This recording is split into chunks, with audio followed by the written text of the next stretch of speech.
السلام عليكم ورحمة الله وبركاته. اليوم غدانا سمك سموك إن شاء الله. وهاي الخلطة مالتنا.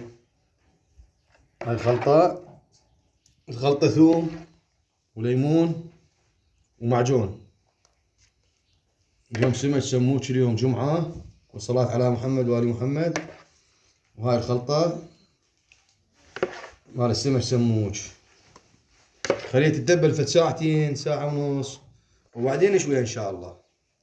وسلامكم العافية الشيف